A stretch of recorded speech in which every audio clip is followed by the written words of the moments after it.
amené à livrer son avis sur Emmanuel Macron et son travail à la tête du pouvoir depuis le début du quinquennat, Frédéric Mitterrand a évoqué la vie amoureuse du président de la République à travers une comparaison maladroite.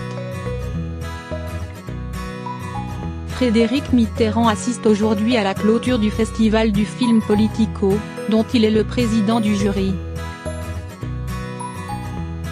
Le 22 novembre prochain, l'ex-ministre de la Culture montera sur les planches du théâtre de Marigny pour interpréter une pièce intitulée Bonsoir.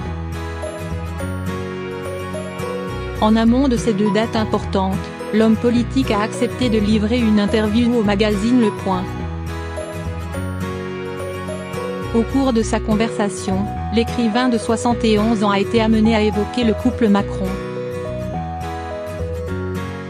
Notant le côté romanesque de l'histoire d'amour que vit le chef de l'État au bras de Brigitte Macron, Frédéric Mitterrand s'est laissé aller à une comparaison peu flatteuse.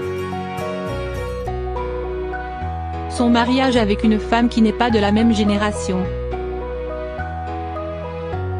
C'est un peu la revanche de l'affaire Russier, a-t-il estimé au sujet d'Emmanuel Macron. Si l'affaire dont parle Frédéric Mitterrand rappelle bien l'histoire d'un couple avec une certaine différence d'âge, l'allusion est loin d'être flatteuse. En mai 1968, une professeure de français de Marseille, Gabrielle Russier, âgée de 32 ans, divorcée et mère de famille, tombe sous le charme de l'un de ses élèves, Christian Rossi, 17 ans. 15 ans séparent les amoureux là où 25 années séparent Emmanuel Macron de son épouse.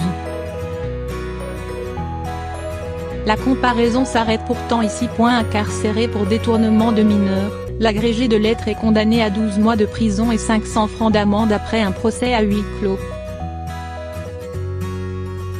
Le 1er septembre 1969, au moment de la rentrée des classes, elle met à ses jours. Un film, Mourir d'aimer, sera dédié à cette tragédie. Charles Aznavour en réalisera la bande originale. Un drame finalement bien éloigné de l'histoire d'amour qui lie Emmanuel Macron à son épouse.